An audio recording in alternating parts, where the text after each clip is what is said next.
Baruch Ata Adonai Eloheinu Melech Haolam. Béni sois-tu, Seigneur, notre Dieu, roi de l'univers.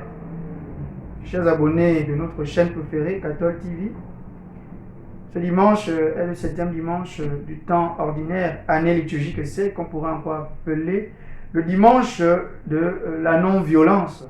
Le texte que nous allons parcourir ensemble et que nous allons commenter nous invite à être des êtres doux, des êtres qui n'aiment pas les fusions de sang. Lecture du premier livre de Samuel. En ces jours-là, Saül se mit en route. Il descendit vers le désert de Ziph avec 3000 hommes, l'élite d'Israël, pour y traquer David. David et Abishai arrivèrent de nuit près de la troupe.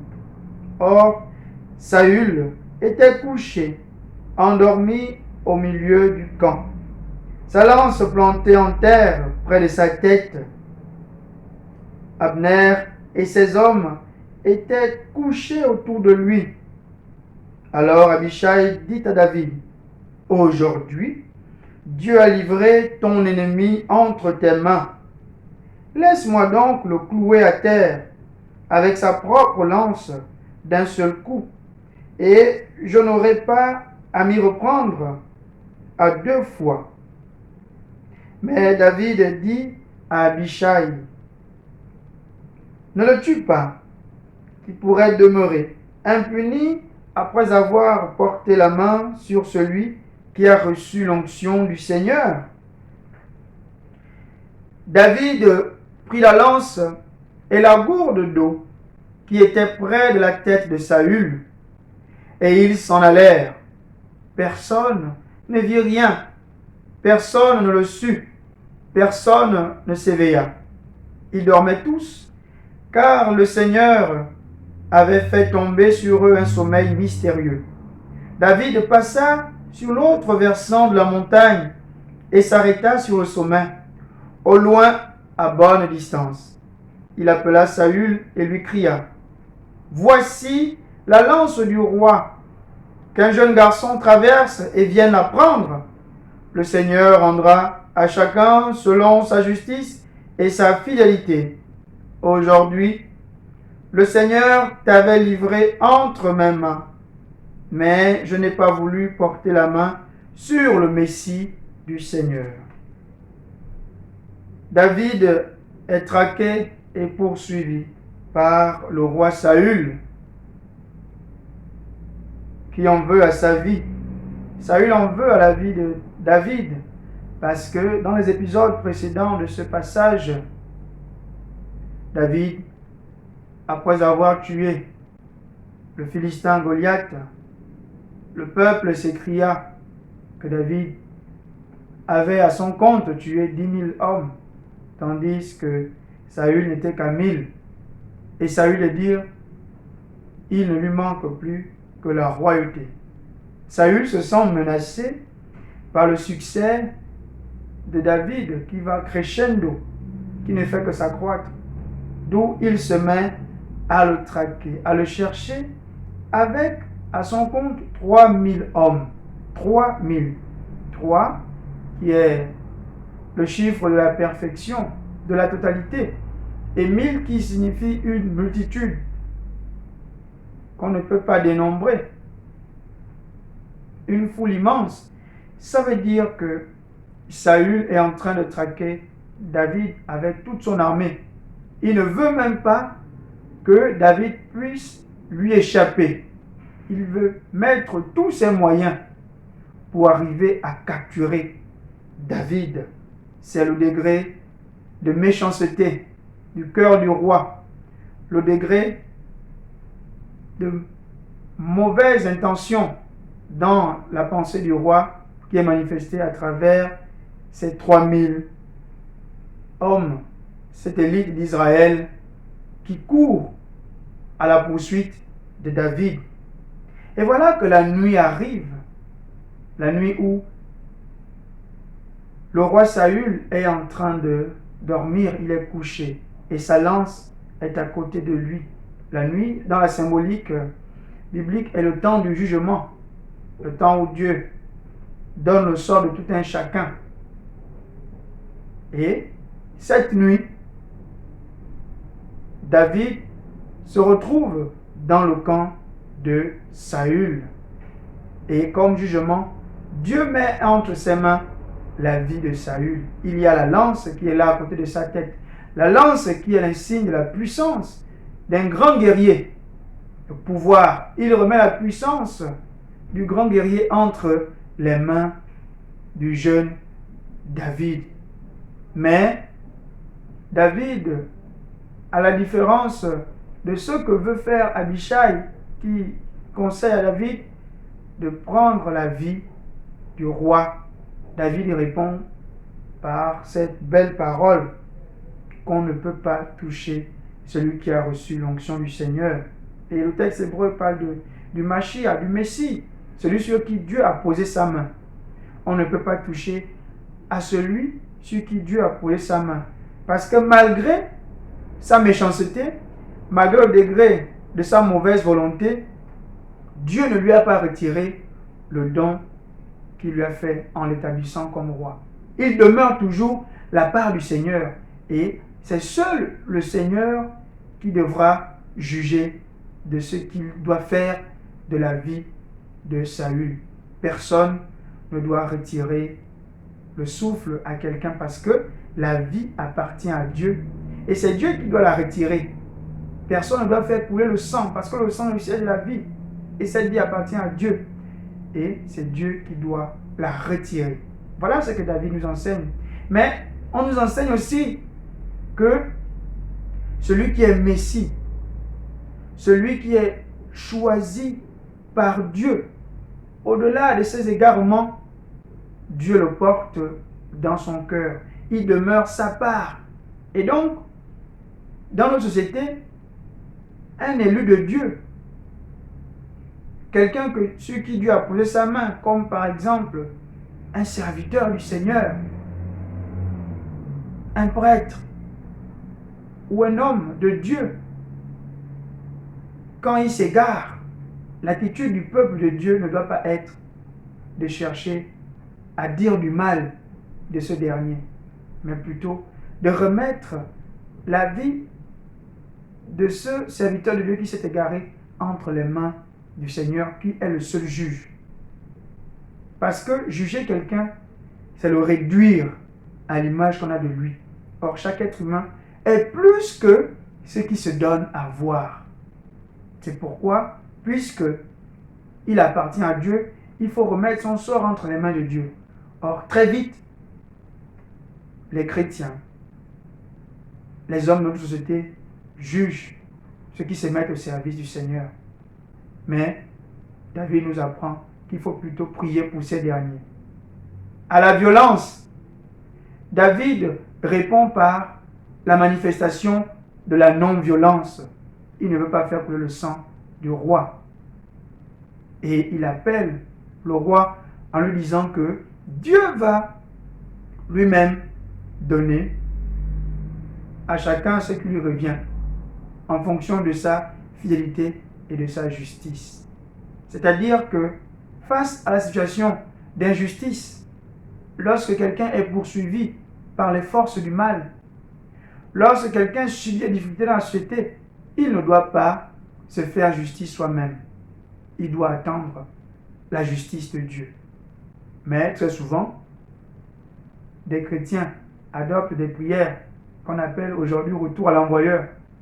Renvoyer sur les autres le mal qui nous aurait causé, au lieu de s'en remettre à la justice de Dieu. On nous apprend que la vengeance ne doit pas être l'apanage de celui qui choisit de suivre le Seigneur, mais il doit crier toujours vers le seul justicier, Dieu notre Père. Que le Seigneur donne à chacun la force de toujours demander sa justice à lui seul, qui est la vraie justice et non pas la justice des hommes. Psaume 102. Bénis le Seigneur, ô mon âme, bénis son nom très saint, tout mon être. Bénis le Seigneur, ô mon âme, n'oublie aucun de ses bienfaits, car il pardonne toutes tes offenses et te guérit de toute maladie. Il réclame ta vie à la tombe et te couronne d'amour et de tendresse. Le Seigneur est tendresse et pitié, lent à la colère et plein d'amour. Il n'agit pas envers nous selon nos fautes, ne nous rend pas selon nos offenses. Aussi loin qu'est l'Orient de l'Occident, il met loin de nous nos péchés. Comme la tendresse du Père pour ses fils, la tendresse du Seigneur pour qui le craint. Nous avons là un psaume d'action de grâce. Action de grâce qui veut dire reconnaissance. Reconnaître l'action de Dieu dans la vie du psalmiste, dans la vie de celui qui élève sa voix vers le Seigneur. Les actions de grâce avaient lieu lorsque quelqu'un demandait au Seigneur, si tu me sors d'une situation difficile, je t'offrirai un sacrifice d'action de grâce. Nous sommes dans le contexte de celui qui va au temple pour offrir le sacrifice d'action de grâce. Alors celui qui allait au temple allait avec une bonne part des gens de son entourage et il invitait ces derniers à prier, à chanter les merveilles du Seigneur. D'où cette invitation que nous attendons. Bénis le Seigneur, ô mon âme. Une invitation qu'il adresse à ceux qui l'accompagnent, de bénir le Seigneur pour les merveilles qu'il accomplit dans la vie de tout un chacun. Alors, qu'est-ce qu'il a accompli dans la vie du psalmiste dont on nous parle ici? Dans sa vie, le Seigneur a pardonné ses offenses. Il s'est ravisé. Le Seigneur s'est résigné face au mal que lui, il aurait fait à Dieu en s'égarant de la route que le Seigneur a tracée pour lui. Alors, il présente ce qu'est le Seigneur, ses attributs. Le Seigneur, c'est celui qui est tendresse et pitié. Et le texte hébreu est parlant, rachamim, les entrailles et la chesed, la fidélité, la pitié, qui reviennent ici dans le texte pour dire que le Seigneur a des entrailles. Et dans la conception biblique, chaque organe définit un comportement particulier. Dire du Seigneur qu'il a des entrailles, c'est dire qu'il est comme cette mère, comme cette femme qui accueille en elle la vie qui va éclore. La matrice, la mère qui nourrit, qui porte la vie en elle, la alma mater, qui porte la vie pour la faire éclore. Ça veut dire que le Seigneur, face à nos injustices, face à nos égarements, il a l'habitude de celui qui est hospitalier, qui accueille au-delà de la faute et qui sait fermer les yeux devant nos maux. Alors, ce psaume nous invite, nous aussi, à être des sources de miséricorde pour les autres. À la violence, répondons par l'amour. Lecture de la première lettre de Saint Paul apôtre aux Corinthiens. Frères, l'Écriture dit, le premier homme, Adam, devint un être vivant. Le dernier Adam, le Christ, est devenu l'être spirituel qui donne la vie. Ce qui vient d'abord, ce n'est pas le spirituel, mais le physique. Ensuite, seulement vient le spirituel, pétri d'argile. Le premier homme vient de la terre. Le deuxième homme, lui, vient du ciel. Comme Adam est fait d'argile, ainsi les hommes sont faits d'argile. Comme le Christ est du ciel, ainsi les hommes seront du ciel. Et de même que nous aurons été à l'image de celui qui est fait d'argile, de même nous serons à l'image de celui qui vient du ciel. Saint Paul s'adresse aux chrétiens de Corinthe qui se posent des questions sur la réalité de la résurrection, auquel il avait déjà commencé à répondre la semaine passée. Et aujourd'hui, il s'agit de ceux qui se posent la question de savoir comment est-ce que nous serons à la résurrection. Des gens qui sont sceptiques sur l'état dans lequel nous serons à la résurrection. Alors, pour répondre à cette question, Saint Paul prend l'image de ces deux Adams, en repartant dans ce que nous dit le livre de la Genèse, au chapitre 2, verset 7, dans la formation d'Adam, la formation de l'homme. Adam, qui veut dire humus, qui veut dire la terre, qui veut dire ce qui est poussière et fragile. Saint Paul nous dit que dans notre état premier, nous sommes, durant notre parcours terrestre, comme l'Adam qui est poussière. Donc nous portons en nous le dessein de celui, la destin de celui qui est dans la condition d'un être qui est voué à la nature avec tout ce qu'elle a comme la corruption du corps, comme la mort. Le premier Adam nous a induit à cela.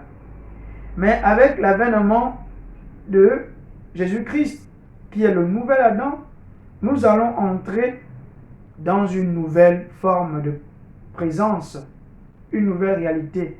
Le passage de la mort à la vie, comme la graine qui est plantée en terre et qui ressort pour donner un nouveau fruit. De la même manière, en Jésus-Christ s'établit le nouvel Adam. Cet Adam n'est plus comme le premier Adam qui était fait de poussière, de fragilité, mais le nouvel Adam est l'Adam pneuma, donc l'Adam spirituel, c'est-à-dire celui qui porte en lui l'éternité et qui ne mourra plus. C'est donc une invitation adressée aux Corinthiens pour qu'ils réalisent que l'état dans lequel nous sommes, quand nous sommes sur la terre, n'est pas le même état dans lequel nous serons quand nous allons connaître la vie que Dieu va nous donner, la nouvelle vie. Le premier état est un état de fragilité et de mort, mais le nouvel état est un état d'éternité, un état où notre être tout entier ne sera plus voué à la mort, mais entrera dans la pleine éternité, la vie qui ne finit pas.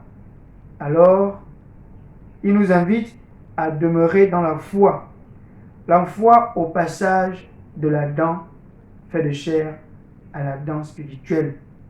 Ce vers quoi nous tendons, un autre monde est possible avec Jésus-Christ. Évangile de Jésus-Christ selon saint Luc. En ce temps-là, Jésus déclarait à ses disciples, « Je vous le dis, à vous qui m'écoutez, aimez vos ennemis, faites du bien à ceux qui vous haïssent, souhaitez du bien à ceux qui vous maudissent, priez pour ceux qui vous calomnient. À celui qui te frappe sur une joue, présente l'autre joue. À celui qui te prend ton manteau, ne refuse pas ta tunique. Donne à quiconque te demande, et à qui prend ton bien, ne le réclame pas. Ce que vous voulez que les autres fassent pour vous, faites-le aussi pour eux. Si vous aimez ceux qui vous aiment, quelle reconnaissance méritez-vous? Même les pécheurs aiment ceux qui les aiment. Si vous faites du bien à ceux qui vous en font, quelle reconnaissance méritez-vous? Même les pécheurs en font autant. Si vous prêtez à ceux dont vous espérez recevoir en retour, quelle reconnaissance méritez-vous? Même les pécheurs prêtent aux pécheurs pour qu'on leur rende l'équivalent. Au contraire, aimez vos ennemis. Faites du bien et prêtez sans rien espérer en retour. Alors, votre récompense sera grande et vous serez les fils du Très-Haut. Car lui, il est bon pour les ingrats et les méchants. Soyez miséricordieux comme votre Père est miséricordieux. Ne jugez pas et vous ne serez pas jugés. Ne condamnez pas et vous ne serez pas condamnés. Pardonnez et vous serez pardonnés. Donnez et l'on vous donnera. C'est une mesure bien pleine, tassée, secouée, débordante, qui sera versée dans le pan de votre vêtement. Car la mesure dont vous vous servez pour les autres servira de mesure aussi pour vous. Jésus va au-delà de la morale traditionnelle juive qui disait qu'il fallait aimer son compatriote, celui qui partage la condition de juif comme lui. Il va au-delà de la morale philosophique grecque qui soutenait qu'il fallait aimer celui qui manifeste la même réciprocité envers nous. Avec Jésus, on est au-delà. Il va jusqu'à nous dire, aimez vos ennemis. Aimez vos ennemis. Il s'adresse à ses disciples en établissant une nouvelle norme morale. Aller jusqu'à aimer nos ennemis. Alors, ce qui est intéressant ici, c'est que en parlant d'aimer, Jésus emploie le terme agapate, aimer au sens d'agapé. Il ne s'agit pas d'un amour purement sentimental, un amour émotionnel, mais il s'agit d'un amour charité, l'amour qui est action envers les ennemis, envers ceux qui ne partagent pas nos convictions. Alors, qui sont en réalité ces ennemis? Les ennemis du temps de Jésus, c'est l'occupant romain. Les ennemis du temps de Jésus, c'est les Juifs de la synagogue. Les ennemis du temps de Jésus ou du temps de Luc qui écrit ici, ce sont les Juifs qui ont écarté les chrétiens de la synagogue. En faisant quoi? Les Juifs ont écarté les chrétiens de la synagogue en ajoutant dans une des prières qu'ils ont chaque jour, la prière appelée le Shemoneh Esrei, les 18 bénédictions, ils ont ajouté une autre prière qui est en réalité une malédiction adressée à l'endroit des chrétiens. Parce que les chrétiens allaient à la synagogue, après le départ de Jésus, ils allaient toujours à la synagogue pour annoncer que Jésus est le Messie. Et cela énervait les Juifs qui pour eux Jésus n'était qu'un vulgaire bandit. Alors ils ont ajouté cette prière qui est en réalité une malédiction qu'on appelle la Birkat Aminim, adressée à tous ceux qui confessent le nom de Jésus comme étant le Messie. Ils ont dit que ces derniers sont des maudits. Alors cela a donc créé l'animosité dans le rapport chrétien et juif de la synagogue. Vous comprenez que quand Jésus demande d'aller jusqu'à aimer ses ennemis, c'est une grande révolution qu'il opère. Mais comment les aimer? Quels sont les gestes concrets à accomplir pour aimer nos ennemis? Jésus donne la norme. Si on vous gifle de la joue, il faut tendre l'autre. Celui qui te prend ton manteau ne refuse pas ta tunique.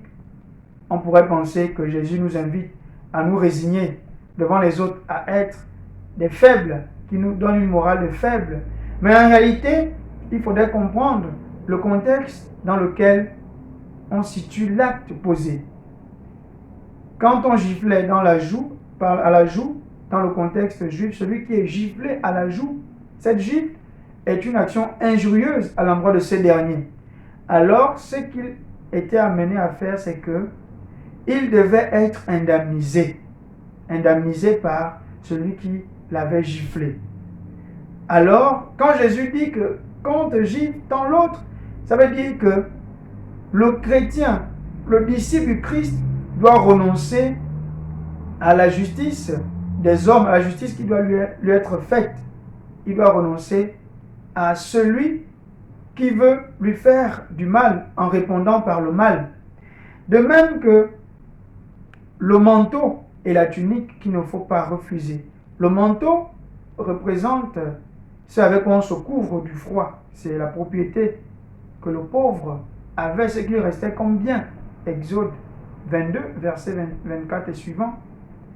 Alors, quand on ne refuse pas sa tunique, qui est le vêtement qui est porté en dessous, ça veut dire qu'il faut faire preuve de générosité à l'endroit de ceux qui sont plutôt méchants envers nous. Ce que Jésus nous invite à faire, c'est de ne pas répondre à la violence par la violence. Pour désamorcer la violence, qu'est-ce qu'il faut faire? Il faut répondre à la violence par l'amour. Et Mahatma Gandhi disait que œil pour œil entraîne alors que le monde devient aveugle. On ne peut pas répondre à la violence par la violence. On doit plutôt répondre à la violence par l'amour. Pourquoi? Parce que notre finalité, c'est de ressembler à notre Père. Pour ressembler à notre Père qui est Dieu et celui vers qui nous marchons, nous devons donc faire quoi? À répondre de la violence, on doit répondre par l'amour. Parce que Dieu, dans sa manière de fonctionner, est bon. En même temps pour ceux qui sont ingrats, en même temps pour ceux qui sont méchants. Ou encore, Dieu, quand le jour se lève, il fait jaillir la lumière, qui est le soleil, sur les bons et sur les méchants. Donc Dieu n'est pas sélectif en amour. Voilà ce que le texte nous invite à avoir, à ne pas sélectionner nos amours, mais à faire preuve d'amour pour tous. C'est comme ça qu'on pourra établir une société où la violence ne pourra plus avoir le dernier mot. Que le Seigneur nous donne de ressembler à toutes ces personnes qui ont été des fermes défenseurs de la non-violence, comme Mahatma Gandhi, comme Martin Luther King, qui nous donne de courir après un règne de justice et de paix. Benedicat vos, omnipotens Deus, Pater et Filius et Spiritus Sanctus. Bon dimanche à tous.